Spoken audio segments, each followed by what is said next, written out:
It's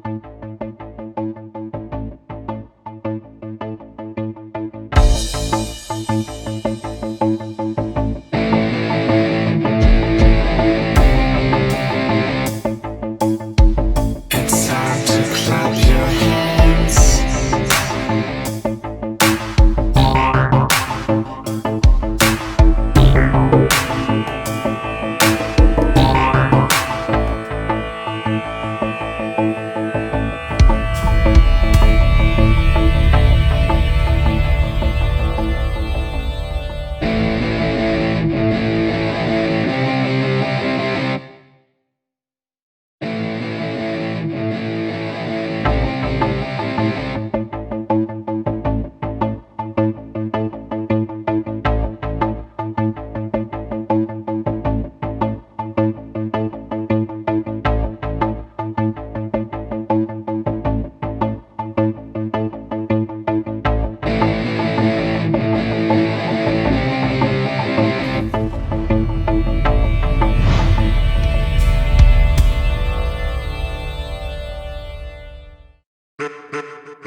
Кафето е едно од најтргуваните производи во светот.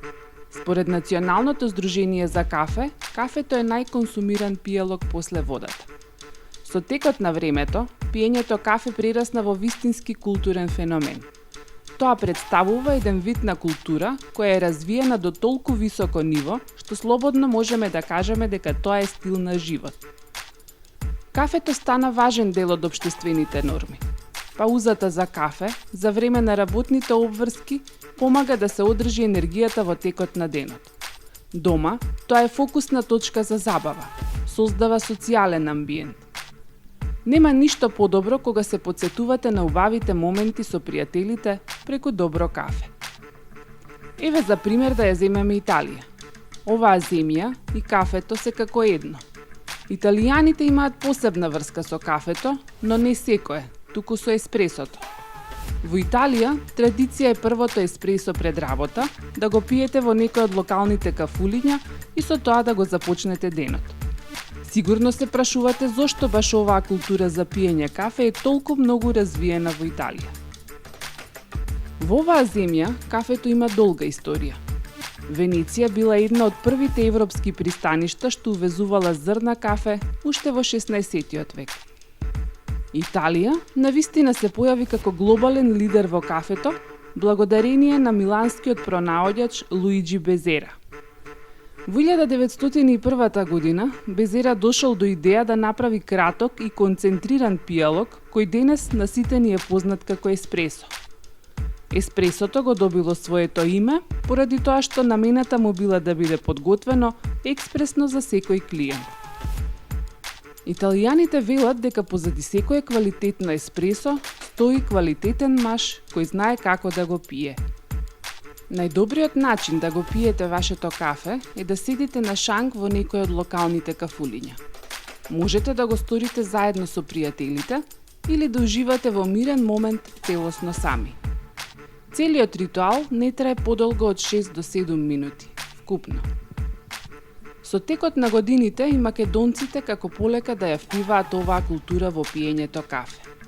Во разговор со неколку експерти за кафе од кај нас, велат и македонците знаат и умеат да препознаат квалитет. Омилено кафе на македонскиот народ е еспресото, но младите денес сакаат да експериментираат со вкусови. Земете едно добро кафе, разменете неколку убави зборови и фатете се за работа. Ова е ритуал кој не треба да ве задржува долго. Утринското кафе не е посебна прилика за долги разговори и седење во кафуле. Не е шоу, тоа е начин на живот.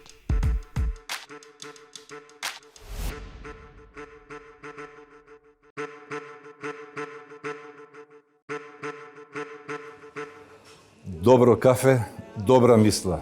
Добре дојдовте во Джентлмен магазин. И денеска ќе ви откриеме интересни работи за джентлмените.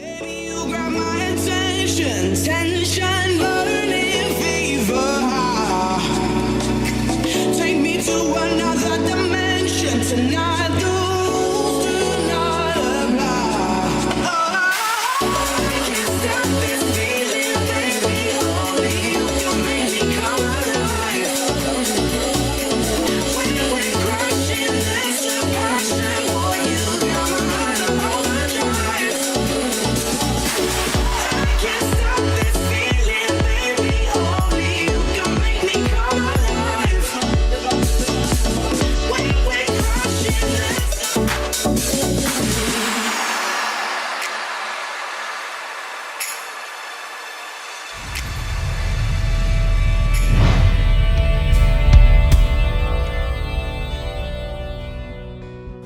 Во едно ваше интервју велите: во денешно време скоро и да нема джентлмени. По мое време имаше многу джентлмени, али како поминува времево за жал, дали домашно васпитање, дали срединава каде што живееме, идат погрешни вредности, така да више джентлменството е изумрена врста. Што представува за вас джентлмен? Джентлменот по мене е едно домашно васпитање, едно воспитување од околината, но гледајќи го брзиот живот, немањено на време на родителиве да посветат за децата, мисля дека со пари све се решава, но како што гледаме низ град, скупи джипови поминуваат на црвено, глума джентлмени.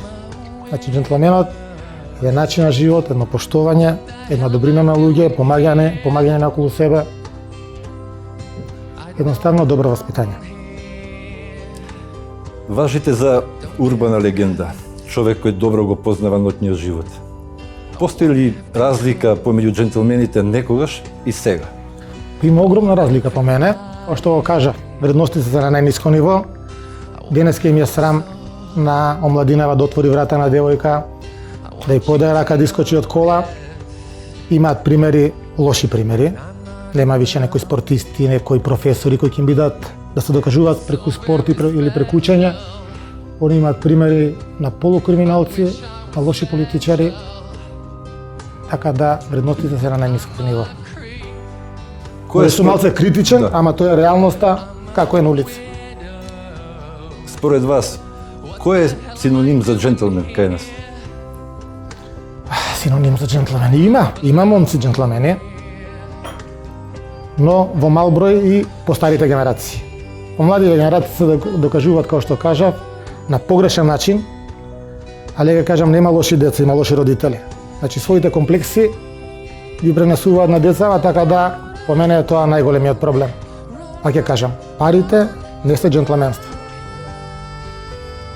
Како препознавате еден господин кој ќе влезе кај вас во Тренд кафе, дека е прав джентлмен? Зрачи, нема тука како да се одма се познава.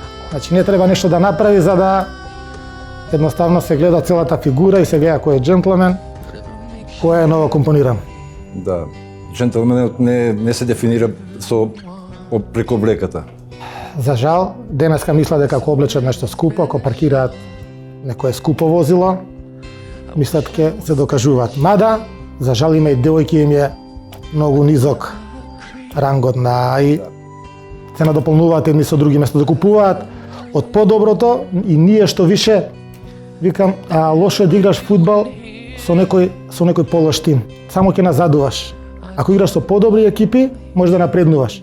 А кај нас е се полошо и полошо, така да и тие што нешто више и они го губат својот квалитет.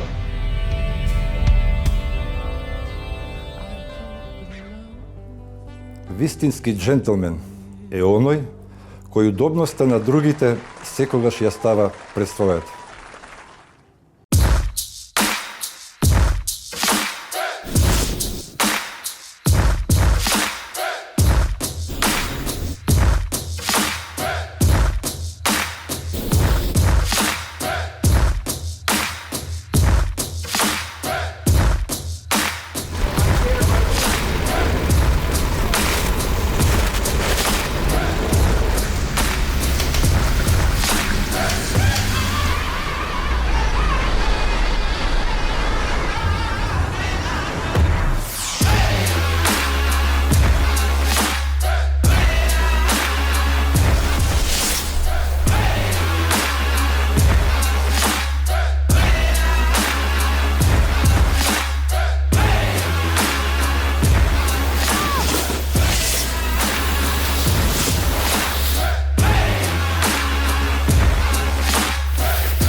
Имам повеќе хобија. Зимом ми е сноубордот. Живеам за ладно време, за длабок снег. У лето сум по моторите. Пролет и јесен, уствари, по ендурата, возиме со кросови со ендура по планини. И у лето вейкбордот кој се вози на вода, исто како сноубордот на снег, вейкбордот е за на вода. Значи спортови кои што срцето ти куца на Адреналинот. висок обртај. Имате повеќе мотори, но емотивно сте сврзани со Со Веспа. Веспата на така. Да. Што значи за вас тој мотор? Има историја многу и буквално ми е таа, викам, лепотица моја. Ја најдов на 14-15 години у подрум и татко ми, знаејќи опасностите на моторот, не кеше да ми помогне да траев сам, има помош од војко ми. Повише ја правев него што ја возев. Ја правев 3-4 дена, ќе искочев веднаш кога дојдам до центарот се вратам и така убави денови. Убави денови, немавме тогаш ни интернет и буквално самоук. Рацете уѓе по цел ден на него. Малку забушевање, бегање од школа за да можем да направам Веспата. Да. И така, имав убаво дете. Уживате ли во брзото возење?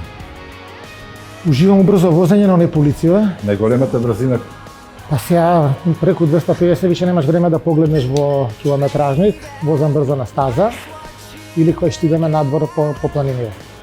Низ град гледам да почитувам правила, пошто веќе собрањата гужва преголема, културата на возење е на најниско ниво, гледаме у телефони, пишуваме поруки додека возиме што и затоа гледаме толку собраќајки. И треба да се работи на свеста за возењето низ град, бидејќи гледаме казни нема, гледаме поминување на црвено секој ден, непочитување на пешаци, значи и преку возењето се гледа кој е джентлмен, кој не е. дали на пеџа тренд адреналинот е компензација За све. секојдневните обврски што ги имате, сите тие Компензација за оптеретувања, сите нервози, одговорности. да, ја викам како ќе се качам на мотор, ветерот ми ги трга проблемите. Едноставно секој качување на мотор е уживање. Како искусен професионалец во угостителството, дали се губи аромата на кафето помеѓу Фејсбукот и Инстаграмот? Кога ќе влеземе во некој ресторан или кафич или диско, гледаме се повеќе луѓе како гледаат во своите апарати, така да се губи многу, викам, не гледај телефонот, баш сега може да помине симпатијата на твојот живот или Да, ќе го така пропушти да моментот. се пропуштаат убавите моменти. Телефонот треба да се користи кога, што викаме, доскоси, кој ти е досадно, мада за мене зборот досадно е непознат. Така да многу време се губи на социјалните мрежи. Некој наше време баш зборев со вници, викам, немаш кај да најдеш девојката или симпатијата. Мораше да бидеш на улица, да гадиш, бидеш од кафич до кафич, до игралиште на игралиште, да ги најдеш. Сега ми е многу све полесно. Кога идеш на пецање си купи риба од рибарница. Да. Може ли да издвоите некоја авантура поврзана со вашите мотори? Авантури има многу и адови, но секогаш препорачувам секој качување на мотор да биде со заштитна опрема, со кацига. Као дете знаеме дека сите сака да те видат, али првото идење во странство, видов уствари како селјак сум бил што сум возел без кацига, значи кога идеме надвор треба да ги купуваме добрите работи и од тогаш немам извадено кацига, дале на 100 метра и заштитна опрема. Кога бевте млад, што би избрале помеѓу моторите и автомобилите? Ја и ден денеска бирам моторите, а може да сум по моторите, као дете знам, што едено со моите на одмор се враќаме, а одеше на Јадранско море, не знам каде, и знам позади мене возеа група на мотори. И као дете нака очите ти сијат, мислам дека тоа беше љубовта прва према моторите, и ден денес ми е истата љубов, значи не ја згасна воопшто. Возам мотори што се вика 7-8 месеци, кога е многу ладно сум на точка. Дали сега во овие години чувствувате страв од како станавте татко? Не поради обврската татко, туку поради обврската кон децата. Дали сега возите со помала брзина? Прашањето ми се деси сега у право време. Првата страв ја осетив кога се разволе татко, ми почнав малце да пуштам газ, викам, одговорност застанува више моја. И кога се родија деца, сега баш идев на Охрид, како што убрзуваш, ти се јавуваат одма, пушташ газ, значи почиња више да работи инстинктот.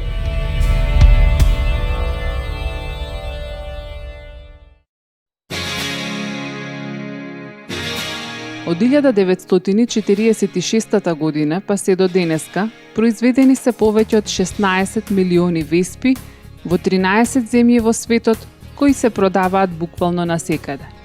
Кога прв пат го видел изгледот на прототипот, нејзиниот нарачател, индустријалецот Енрико Пијаджо, изјавил дека ова изгледа на оса. На италијански Веспа во превод значи оса. Токму од тој момент, во 1946 година, започнува и првото производство на Веспата. На почетокот била ефтина, за да може да си ја дозволат поголем број на луѓе. Лесна за возење, имала скриен мотор и штитници кај тркалата со што италијанските мангупи не би се извалкале својата гардероба. Првиот бум од светски размери се случува кога Веспата се појавува на филмското платно во филмот Роман Холидеј, во кој главните улоги ги толкуваат Одри Хепбурн и Грегори Пек.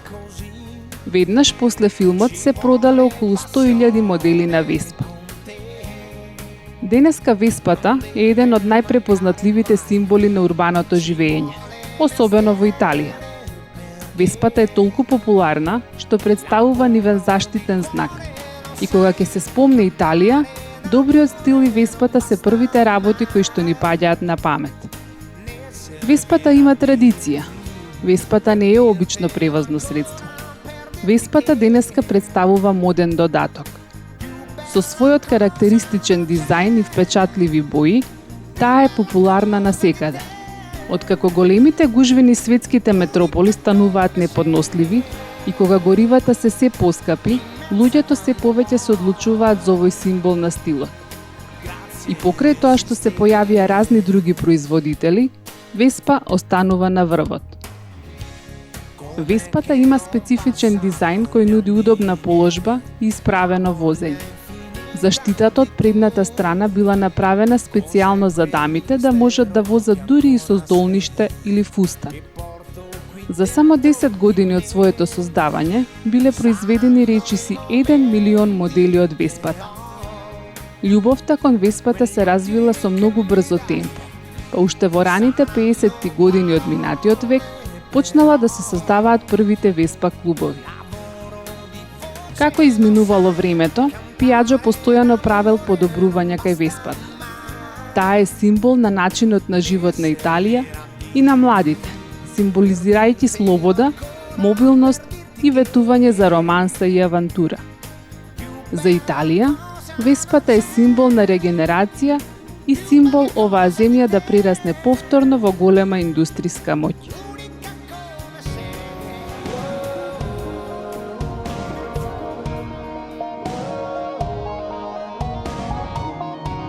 Покрај мојата сопруга, ова е втората лепотица.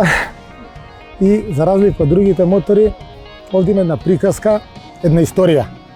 И затоа сум многу врзан со Веспа. Еден начин на живот, еден стил на облакање, една убава приказка. Педжа, дали сте среќен човек? Искрено, кажам. Искрено, јас сум многу среќен. Секој ден. Кои моменти ви се најсреќни во животот? Кои моменти ви биле најсреќни? Овака, на последно време сум најсреќен со фамилијата. Значи имам 2 прекрасни сина. И во последно време прекинав да се дружам со негативци. Откога прекинав да се дружам со негативци сум најсреќниот, затоа што не ми ја земаат енергијава. А гледаме какво е времево, каква е ситуацијава, се поголем број на негативци. И затоа гледаме со позитивна енергија, со хобијата мои, со дружење со позитивни пријатели и другари, да бидеме среќни секој ден. Откривате нови убавини во животот, како татко, како семеен човек. Дали тоа значи дека адреналинот ќе го поставите на трето место? На трето не, тоа ќе реков ќе бидеме мртва трка. Фамилијата е на прво место, но секој слободен момент ќе го користам со моторите, со сноубордот, со вејкбордот, бидејќи тоа сум јас. И ако сум јас среќен, ќе давам повише внимание на фамилијата, на луѓето околу мене. Сега како семеен човек, како родител, се присетувате ли на младите денови? Кога бегавте од дома, се бањате на треска, да скокате во Вардар? Не знам тогаш како, сега би мислам дека не би ги пуштил децата ни да возат мотори, ни да се бањаат така. Мада тоа било друго време, со помалце сообраќај, со помалце опасност надвор. сега на глобално ниво е отидено надолна линија и е поопасно за младината. Што е релаксира најмногу во денот? После дневните активности, покрај многуте обврски што ги имате. Ме релаксира дружењето со пријателите, со фамилијата, со моите другари. Тоа ме релаксира највише. По слободно време, која музика слушате?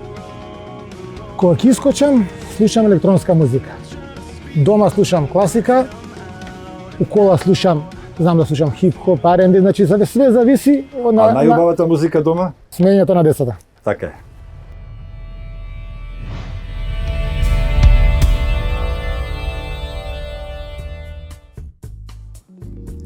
Еден джентлмен се грижи за своите вредности, без разлика дали тоа се пријатели, семејство или работата.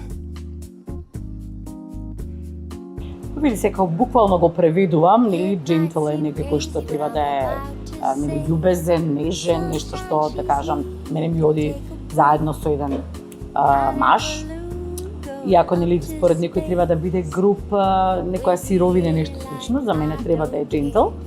Така што отприлика кога ќе се каже джентлмен, иако за некој човек нели кажа дека е джентлмен, тогаш јас во старт имам некое убаво високо мислење за него и сметам дека е во најмала рака еден човек господин, односно човек со манири, со харизма, со убаво однесување, така што не би должела прилика така. Дали верувате дека се уште постојат вистински джентлмени кај нас? Апсолутно да. Јас не сум една од оние, знаеш, мразам да ги генерализирам работите и мразам кога кога се прави некој муавет, без разлика дали е на маса, дали пред камери, она као, умреа джентлмените, порано имаше джентлмени, сега нема. Не, ги има се уште нормално, затоа што или ќе кажа дека е изумрена врста или врста во изумирање. Јас први, можеби, јас сум вечен оптимист, јас сум навистина човек оптимист и можеби од таа причина сето тоа така го гледам и така го држам, односно не сакам да прифатам дека е можно дека таа врста изумира и дека не постои. Јас би кажала и по некои своји лични примери и случаи во текот на мојот живот, дека сум наидувала и се уште наидувам на луѓе кои што се джентлмени.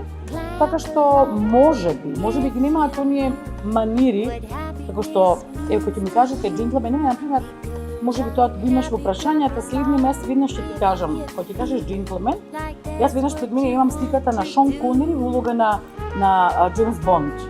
Значи за мене така треба да изгледа еден джентлмен. Значи од поновиве не гледам некој таков. Што значи дека сметам дека можеби го немаме Шон Конери, имаме некој кој што можеби ќе има дел од тие карактеристики што ги имал тој. Така што јас сум една од оние дами која што смета дека джентлмени постојат и дека не се врста која што изумира, напротив, мислам дека ќе се вратат на голема врата. Која особина кај джентлмените најмногу ја почитувате? Начинот на кој што гледаат една жена, значи не зборувам во контекст дека тој некој джентлмен треба да е заљубен или треба да има некакви аспирации кон таа жена. Туку да ја гледа, да речам, со едно воодушевување, самото тоа дека нели проти него е како во случајот. Еве сега зборувам за тебе, ако може така да се изразам гладко. Значи, кога седиш и кога гледам дека ти е драго што една жена како јас седи од другата којата така, каже тебе,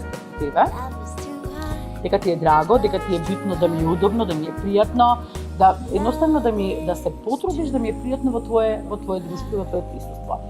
Потоа тие манири, значи почитувам некој да ми тргне столица, да ме праша што ќе се напијам или што ќе јадам, а оно што е, да кажам, нели како особина што најмногу ја ценам и ја почитувам е прво тоа што го кажав, нели тој начин на гледање и тоа како мене ме доживува.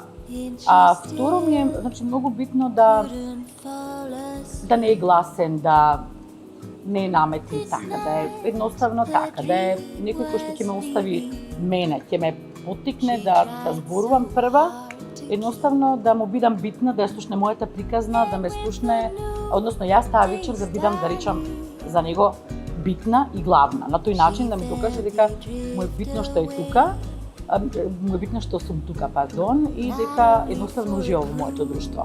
И пак ќе кажам, тие се некои манири кои што Не е дека сега човек се раѓа со нив, па тоа нешто не се учи, не би кажала ја, се учи. Се учи, ама ако сакаш. Така што да, нормално сите учиме додека сме живи. Пак ти кажам како велат, човек не се раѓа како зол, станува во текот на животот од одредени причини добар или лош, сите се добри, сите се родени добри. Така и ова, веројатно се сите родени како джентлмени, меѓутоа треба да ги совршат тие некои манери. Дали мажите кај нас внимаваат на стилот на облекување? Па да ти кажам, внимаваат. Да, внимаваат. Имаше еден период кога беа поопуштени, јас би кажала дека внимаваат.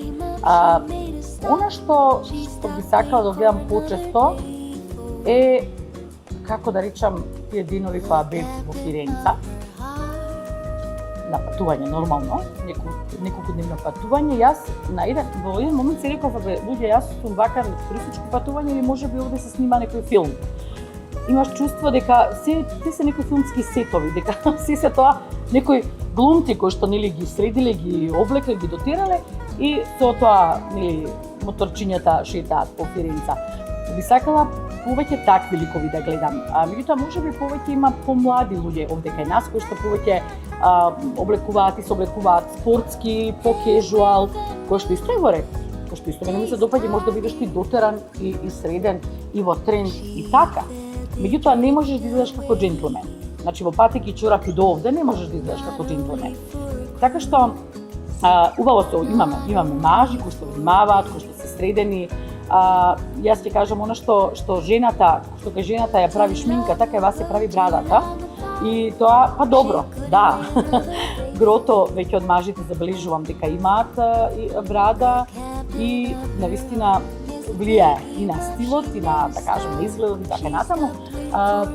Така што би рекла генерално дека и македонските мажи се средуваат. Тоа е моето мислење.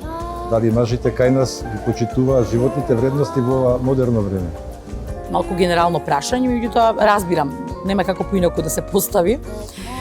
Мене не ми е тоа толку битно дали они кон животот имаат вистински пристап или како беше конкретно, дали ги вреднуваат вистинските вредности, да. Да, јас би рекла дали ги вреднуваат жените. Јас би го преиначила ова прашање, затоа што за животот, пак ќе кажам, многу е генерално. А кон жените, знаеш како, веројатно, знаеш она во животот како велат колку бараш, толку добиваш. Значи, секоја жена има право, ако не е задоволна од тоа што добива од некој со кој што е, без разлика, дали е родител, дали е брат, дали е дечко, пријател. Ако нешто не е задоволна, или нека го смени, или нека прекине со тоа, така. Значи, никој никого предпоставам дека во денешно време не тера со сила. Сега, дали ги вреднуваат? Уште еднаш ќе кажам, се зависи од тоа како жената ќе се постави. Зборуваме од лично искуство. Имала и такво и вакво искуство. Некој кој што во старт и пред да те познава, нели има високо мислење за тебе, те вреднува, те почитува, и некој кој што мисли дека може поинаку тоа да го направи. Имам право на избор. И велам не, тоа мене не ми се допаѓа, јас не сакам така. Меѓутоа мислам дека и сето тоа повторно ќе кажам доаѓа од дома, да се разбереме. Тоа е воспитување, односот на родителите дома многу влијае на нас, нели какви ќе бидеме. Маживе конкретно кај нас, ако ме прашуваш, мислам дека имаат еден мал помак, мал. Генерално, овие социјални мрежи многу влијае на тоа како ќе се однесуваат мажите кон жените, па и обратно, сега да не се лажеме, да не се па дека сега само мажите се виновни. Социјалните мрежи многу работи ги сменија, за жал, на полошо. И жалам кога ќе слушам кога некој прави свадба или се вери, грото од луѓето кој, а што му е ова потребно? Разбираш? Као, или колку тоа ќе трае. Значи, тоа е нешто што не сме да се случува. Напротив, кога некој ќе каже дека ќе биде со никого, треба веднаш да ги доживееме како некој кој што вечно ќе бидат заедно, да ја славиме љубовта и така натаму. Ако ќе прочитаме кој што све рекол, направил и во светот, и кај нас, и во соседството, постојано сме сведоци на неверства, на проблеми, на разводи, на нешто слично.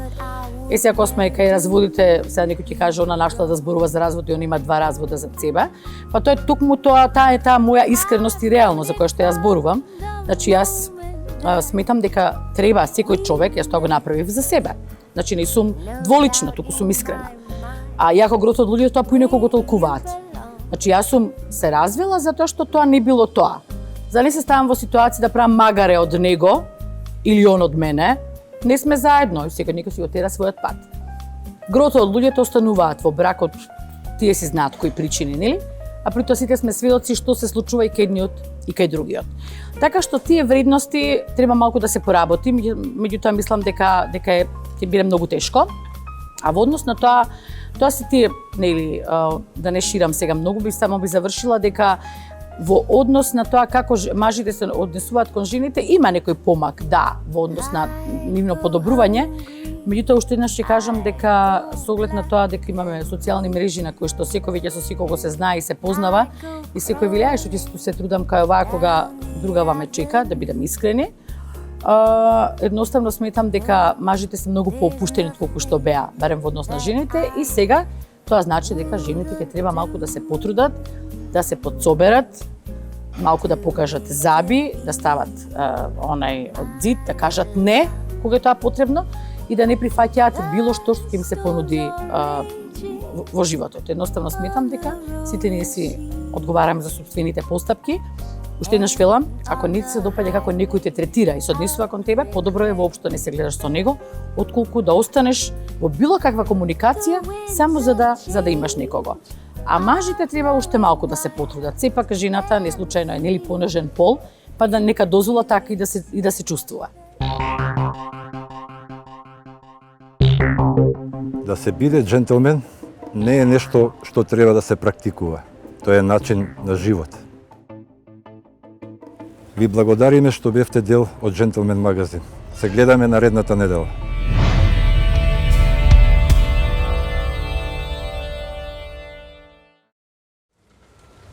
Добре, Гене, нацрташе да се